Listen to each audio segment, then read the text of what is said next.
क्या तुम्हारी बुद्धि काम कर रही है? मेरी बात तुम्हारी बुद्धि विचार पाएगी क्या?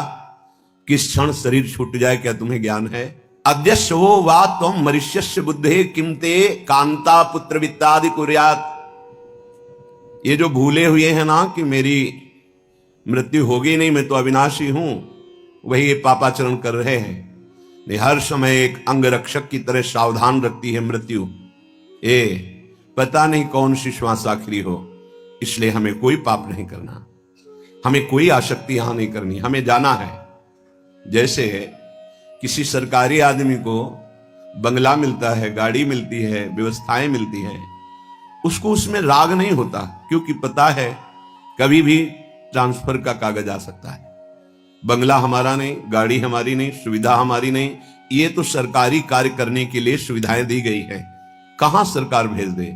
ऐसे ही अनंत ब्रह्मांडों का जो एक सरकार का स्वरूप है वो श्री भगवान है। वो आपको ये मनुष्य शरीर, ये स्त्री पुत्र परिवार गृह आदि भगवत प्राप्ति के लिए दिया है।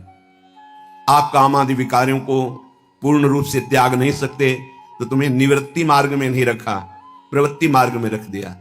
और जिनको भगवान ने कृपा करके ये सामर्थ्य दी कि षड विकार जित अनघ अकामा, काम क्रोध लोभ मोह मद मत्सर इन 6 विषयों पर विजय प्राप्त करके निष्पाप होकर के निष्काम होकर मेरी आराधना करें, उन्हें निवृत्ति मार्ग दे दिया। दोनों सरकारी आदमी है, चाहे प्रवृत्ति मार्ग का हो या निवृत्ति मार्ग का, दोनों को सावधान रहना है कि ना ये कुटिया रहेगी, ना ये देह रहेगा, ना आपका माना हुआ कोई अपनापन रहेगा। ये सरकारी जगह है, ये सरकारी जीवन है, कभी भी काल भगवान आपसे खाली करा सकते हैं। इसलिए कह रहे हैं, जिससे सरल भाषा में कहा जाता है खाली करवा दिया जाएगा। ये शरीर संबंध, माना हुआ तुम्हारा सारा वैभव, ये सब यहीं छीन लिया जाएगा। उसे शास्त्रीय भाषा में मृत्यु कहते हैं।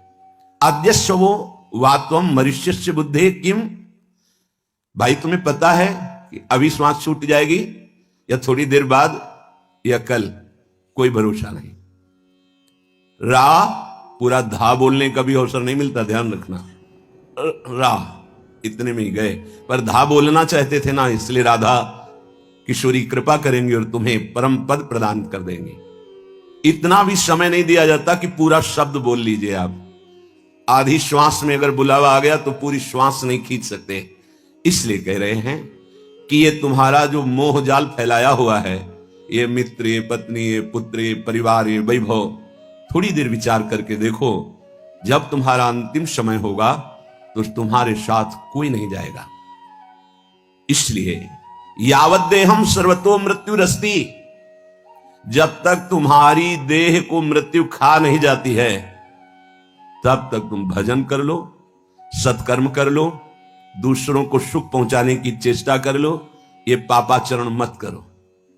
कह रहे हैं मृत्यु चारों तरफ से तुम्हें निशाने में लिए है। यावत देहम सर्वतो मृत्युरस्ति, उसकी कोई एक दिशा नहीं है, वो हर दिशा में तैनात है, हर जगह तैनात है। वो सर्वव्यापी तत्व है मृत्यु। जैसे भगवान ऐसे मृत्यु कभी भी कहीं से जहां जो विधान है वैसे ही तुम्हारे शरीर का अपहरण कर लेगी। तब क्या करोगे? तब कुछ करने लायक नहीं रहोगे। तो हे भ्रातस तवाबद्धाव वृंदावनाय, तुम्हें क्या करना चाहिए? तुम एक बार वृंदावन आ जाओ। क्यों? क्योंकि तुम वहां बात सुनोगे तो केवल तुम जितना मनन करोगे उतना ही लाभ मिलेगा, लेकिन वृंदावन आ गए और इस भूमि में बैठोगे तो ये भूमि का प्रताप तुम्हें पावन करेगा, पाप रहित करेगा, और फिर तुम्हारा जीवन कैसा होना चाहिए ये तुम्हें सीखने को मिल जाएगा। वो सीख की सामर्थ्य तुम्हें मिलेगी कि मैं कैसे चलूं, असत वृत्तियों को त्यागूं और सत वृत्ति को प्राप्त करूं। कह रहे हैं यत्नैर्मिथ्या दुरग्रह ग्राहमेतम द्राग सत्यज्याहम ममेति ग्रशिष्णुम। ये 2 ग्राह बड़े बड़े मुंह फैलाए सबको पकड़ चुके हैं, एक अहंकार और एक ममता। ये बड़े भारी भव समुद्र के ग्राह है, मगरमच्छ है, पकड़ लेंगे नहीं, पकड़ चुके हैं। मैं विद्वान, मैं धनवान, मैं कुलवान, मैं ये ग्राह ने पकड़ लिया। तुम्हारी पूरी आयु को यह अहंकार नष्ट कर सकता है। और ममकार, ये मेरे, ये मेरे, ये मेरे, ये मेरा, ये दो ग्राह ने पकड़ लिया। यत्नैर मिथ्या दुरग्रह, तुम्हारे से सारे झूठे कार्य करवाएंगे, ये असत कार्य करवाएंगे। ये दो ग्राह ये खा जाएंगे, तुम्हें संसार समुद्र से उबरने नहीं देंगे। एक अहंकार और एक ममता, ये मेरे, ये मेरे, ये मेरे। सत्यज्याहम ममेति ग्रसिष्णुम, तुम जब इन दो ग्राह के मुख में फंसे रहोगे तो जान ही नहीं पाओगे सत्य किसे कहते हैं। एक अहंकार और एक ममकार। ममकार मेरा, ममता, जिसके अंदर अहंकार और ममता है वो सत्य मार्ग को जान ही नहीं सकता। ये केवल अहंकार भरी बातें ज्ञान विज्ञान की जाती हैं, स्थिति पाई भर नहीं होती। कभी कभी बड़ा आश्चर्य होता, पूरा जीवन चला जाता है। क्या है? भटका दिया, अविद्या ने भटका दिया। कहां? अहंता और ममता में। कोई भी हो, ये बहुत बड़े ग्राह ऐसे फंसा लेते हैं। हम कुछ नहीं हैं, पर हम प्रियालाल के हैं। हमारे कोई साधना नहीं, पर हम असाधन भी नहीं कर सकते। जबान जब बोलेगी तो राधा राधा, कान जब सुनेंगे तो प्रभु की चर्चा, जीवन से जो चेष्टा होगी सर्वे भवन्तु सुखिना, हमें कुछ बने या ना बने इसकी कोई परवाह नहीं। अभी ठीक हो जाएगा, सब बन जाएगा। हम सब कमर कसते हैं कि हम जगत का कल्याण कर देंगे, बड़ी भूल है। कल्याण के करने की योग्यता जब आएगी तो कोई भी तुम्हें ऐसा नहीं दिखाई देगा जिसका तुम्हें कल्याण करना है।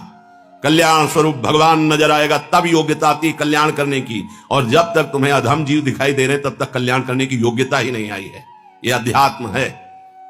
अपना कल्याण करो पहले तो जग का कल्याण स्वयं होगा। अपने में जे ही ब्रह्मानुभूति करोगे तो सर्वम खलमिदम ब्रह्मणे नानास्ति किंचन। समझे ही नहीं आ रहा शास्त्र का सिद्धांत। पूरा जीवन निकल गया, पूरा जीवन। गर्व बना रहता है कि हम 50 साल से वैरागी हैं, हम 60 साल से वैरागी हैं। वही हम कह रहे हैं, जाना बिहारी जी की तरफ है, एक कदम बिहारी जी की तरफ न चल के और सांस रोक करके दौड़ना शुरू किया छठी कला की तरफ से। दौड़ लो, बहुत चले सो वीर न होई। बिहारी जी कभी नहीं पहुंच सकते, दौड़ते रहो इधर छठी कला की तरफ। हमारी दिशा बदल गई, दिशा बदल गई। बहुत सावधान। यत्नैर मिथ्या दुरग्रह, हमारा पुरुषार्थ हो रहा है मिथ्या दुराग्रह के लिए। शुद्ध आत्म स्वरूप में कुछ भी जोड़ लेना दुर्गति का कारण है। कुछ भी, वो अमल है, चैतन्य घन है। जितना जोड़ा है उसे मिटाने के लिए हम साधना में लगे। समझो परमार्थ का स्वरूप। अब पक्की मटकी को फोड़कर कुछ नहीं बनाया जा सकता।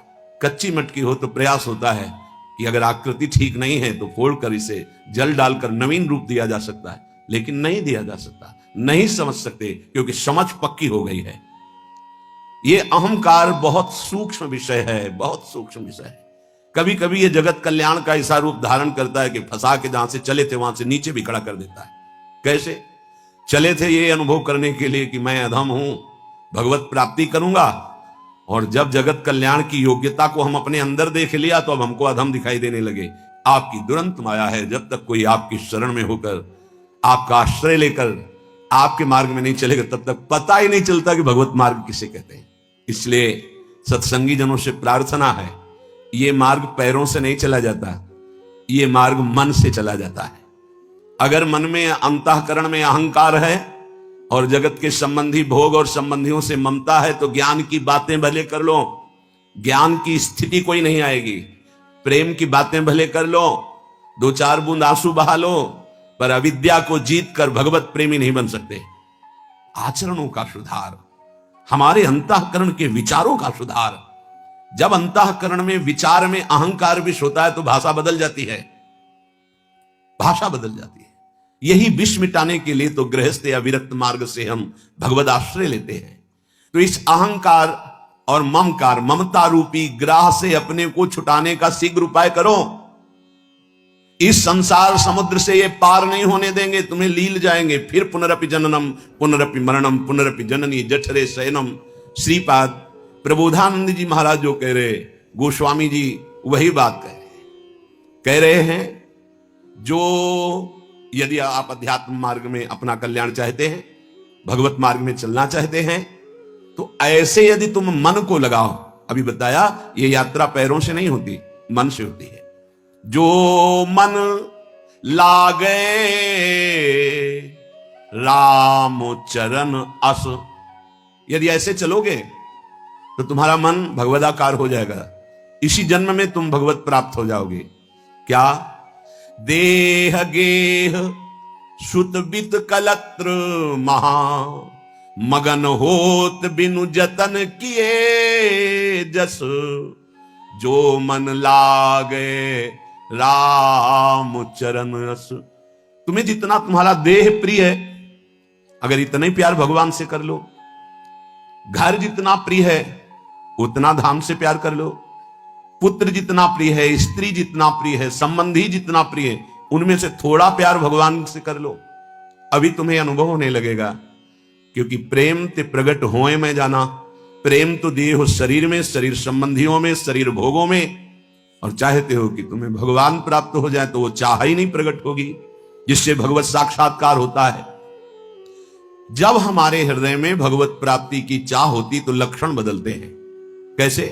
द्वंद्व रहित गतमान ज्ञान रत, विषय विरत खटाई नाना कस, सुख निधान सुजान कौशलपति वे प्रसन्न, कहूं क्यों न हो ही बस। यदि तुम इसी जन्म में भगवत प्राप्ति करना चाहते हो तो किसी एक जैसा भगवान से प्यार कर लो। जैसे अपने शरीर से प्यार करते हो, पत्नी से प्यार करते हो, पुत्र से प्यार करते हो, मित्र से प्यार करते हो, भोगों से प्यार करते हो। गोस्वामी जी ने यही कहा, काम ही नारी प्यारी जिम, लोभी जिम प्रिय दाम, तिमि रघुनाथ निरंतर प्रिय लागो महिना। तो आप कहोगे ये स्त्री पुत्र परिवार मित्र तो दिखाई देते हैं, पर हरि तो दिखाई नहीं देते हैं ना, इसलिए उनसे प्यार नहीं हो पाता। नहीं नहीं, तुम स्त्री पुत्र परिवार को जो प्यार करते हो, हरि को ही देख के प्यार करते हो। हरि उनके अंदर से चले जाए तो जो तुम्हें दिखाई देता है शरीर, उससे तुम प्यार नहीं करते, उसको जला दोगे, उसे गाड़ दोगे। पर अनजाने में प्यार हरि से करते हो, जान के प्यार कर लो, हरि ही है। हरि हरि अंतर्ध्यान हो जाए, चाहे जितनी प्यारी पत्नी हो, पति हो, पुत्र हो, जलवा दोगे, गड़वा दोगे, नहीं रखोगे उसे 2 4 10 दिन। उस शरीर को प्यार नहीं करते हो तुम, अनजाने में भी अंदर हृदय में विराजमान भगवान को प्यार करते हो।